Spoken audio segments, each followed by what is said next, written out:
Fui moço e agora sou velho, mas jamais vi um justo nem a sua descendência mendigar o pão. Muito bom dia, que a graça e a paz do nosso Deus nessa manhã esteja sobre você e sobre a sua vida. Queremos a cada dia estreitarmos os nossos relacionamentos com o Senhor. Queremos nessa manhã mais uma vez permitir que Ele fale ao nosso coração. Somos servos dEle. E queremos permitir que a sua palavra seja aquela que nos norteie e nos ensine o caminho que nós devemos seguir.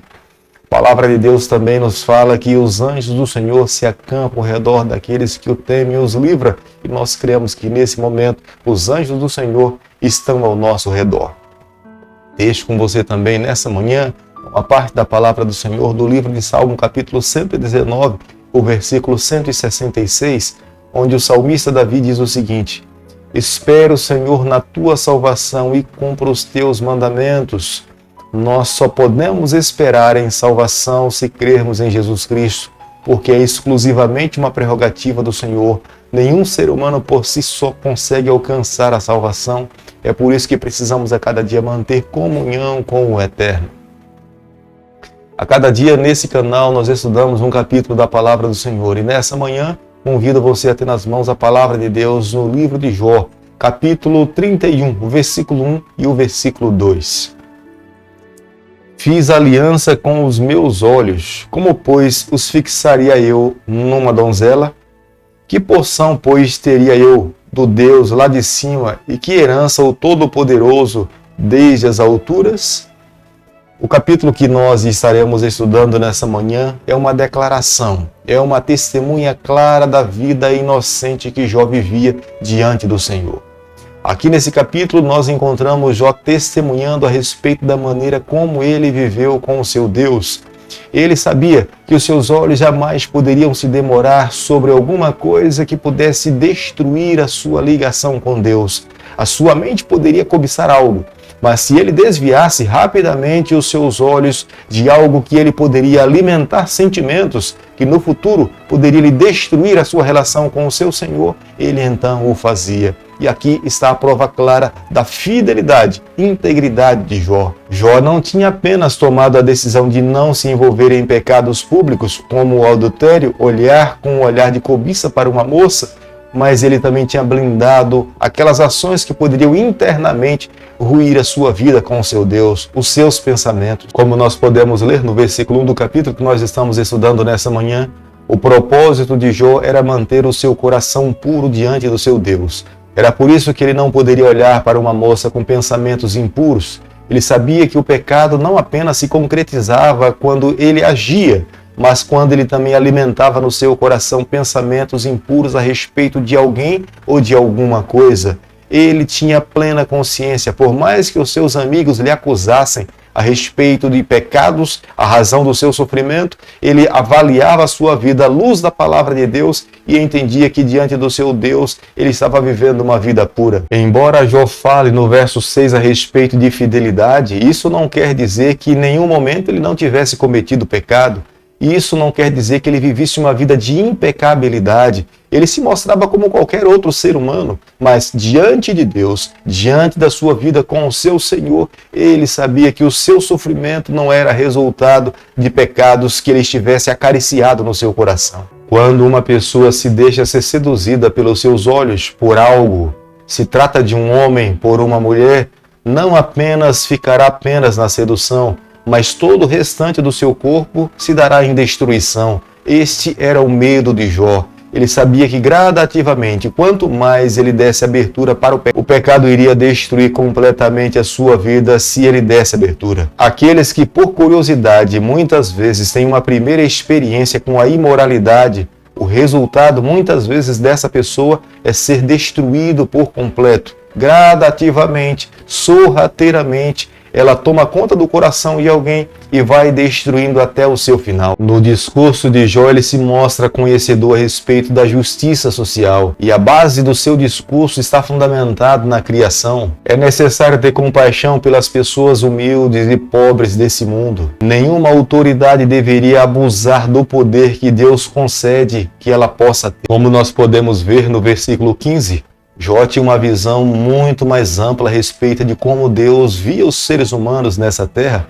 Jó entendia que todos os seres humanos diante de Deus eles são iguais. Embora ele vivesse no período onde os mais fortes dominavam sobre os mais fracos, mas já nesse período ele aborrecia esse tipo de comportamento. A escravatura não era o ideal de Deus. Deus não criou seres humanos para serem escravos de outros seres humanos. Deus criou todos os seus filhos para gozarem de liberdade. Como é que um senhor poderia dominar sobre o seu escravo como sendo um objeto? De fato, Jó estava muito à frente das pessoas que viviam na sua época. Diante dos seus amigos, Jó declara a sua fidelidade a Deus, a sua comunhão com o seu Deus. Jó reconhecia Deus como sendo soberano sobre a sua vida. Somente Ele é criador de todas as coisas, somente Ele é digno de ser adorado. É o próprio Jó que nega os pecados que os seus amigos lhe atribuíram. É diante do seu próprio Deus que ele confessa que ele tinha vivido uma vida correta. Jó, através do seu discurso, ele começa a negar que a verdadeira felicidade dependa de dinheiro.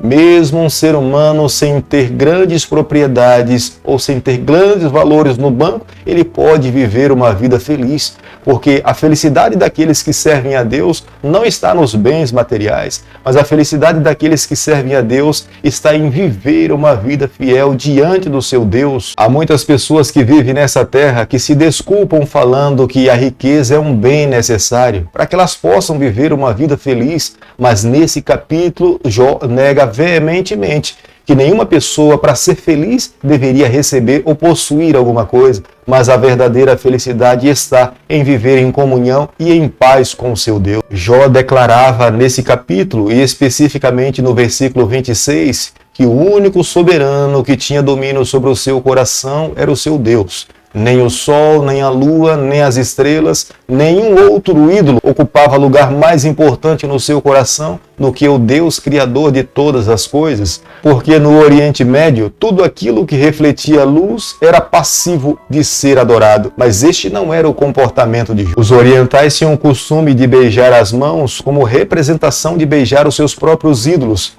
Pelo fato das estrelas e os astros estarem tão distante deles e eles não poderem beijar os astros, então eles beijavam as suas mãos. Mas Jó estava aqui declarando que ele nunca participou desse tipo de idolatria. Quando nós nos voltamos para a idolatria, nós estamos negando a existência de Deus, nós estamos negando a soberania de Deus sobre a nossa vida. E Jó veementemente afirma que ele não tinha e não exercia esse tipo de adoração. É pecado em se alegrar pela desgraça de outras pessoas. Moisés condenou esse tipo de ação. Jesus Cristo também, quando esteve aqui nessa terra, ele condenou esse tipo de ação. Nós jamais deveríamos nos alegrar com o sofrimento ou com a desgraça de uma pessoa, mesmo que nós a consideremos como sendo nossa inimiga. Jó declarou diante dos seus amigos que ele não escondia os seus pecados, porque ele poderia até em algum momento esconder dos seus amigos. Mas como é que ele poderia esconder os seus pecados do seu Deus? Era por isso que diante dos seus amigos ele tentava mostrar a sua integridade. Jó capítulo 31, versículo 35, a Bíblia diz o seguinte: tomara eu tivesse que me ouvisse. Eis aqui a minha defesa assinada. Que o Todo-Poderoso me responda. Que o meu adversário escreva a sua acusação. Jó estava nesse momento apresentando para os seus amigos e para todo o universo a sua vida ilibada diante do seu Deus. Ele sabia que na sua análise pessoal nenhum pecado foi encontrado sendo acariciado. Não é que Jó fosse diferente das outras pessoas, mas o seu sofrimento não era resultado de pecados que tinham sido guardados dentro do seu coração. E aqui especificamente no versículo 35, ele coloca como sendo uma declaração diante dos seus amigos e diante do seu Deus. Era uma declaração de uma vida limpa diante do seu Deus. Ele mesmo iria assinar aquela declaração. Se tivesse alguém que pudesse lhe acusar de algo de fato e de verdade, que ele então se manifestasse naquele momento. Jó encerra suas palavras se apresentando diante do grande juízo todo-poderoso, Criador dos céus e da terra. Ele se apresentava diante do seu Deus declarando inocência. Se porventura tivesse alguém que soubesse e tivesse provas dos seus pecados, que se apresentasse. As suas palavras finais oscilam entre esperança e desespero. Jó tinha a esperança da justiça de Cristo sobre a sua vida. Mas ao mesmo tempo ele estava desesperado porque toda a sociedade tinha se voltado contra ele. Ele estava extremamente amargurado, estava extremamente triste. estava buscando forças para dar seguimento na vida e ele acreditava que somente o seu Deus poderia fazer isso por ele. Querido amigo, nessa manhã, ao concluirmos o estudo do capítulo 31 do livro de Jó, eu e você, nós precisamos parar para fazermos a seguinte reflexão. Se os livros celestiais hoje fossem abertos, se o juiz se assentasse no seu lugar para julgar os filhos que estão nessa terra, se o nome fosse apresentado diante do juiz, nós teríamos plena certeza e convicção, como Jó teve, que ele estava com a vida ilibada diante do Senhor. Será se porventura nesse momento, diante do tribunal do Senhor, nós iríamos recorrer a ele para apresentar algum pecado e pedirmos perdão pelos nossos pecados?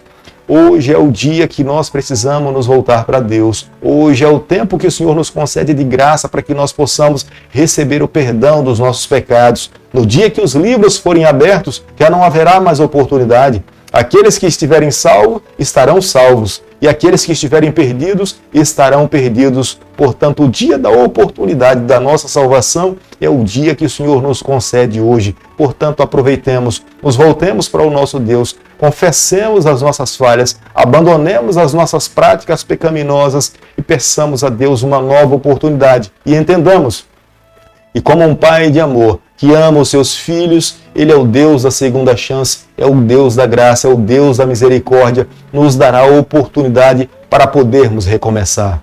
Querido Pai, nas suas mãos nessa manhã nós nos colocamos, confessamos as nossas falhas, nós queremos ser do Senhor por toda a nossa vida. Fica conosco no decorrer desse dia, é o nosso pedido, é a nossa oração e o fazemos em nome de Jesus. Que o Senhor te abençoe e te guarde. Ele faça resplandecer o seu rosto sobre você, e Ele tenha misericórdia de você, que sobre você nessa manhã Ele levante o seu rosto e conceda a sua paz em nome de Jesus. Amém.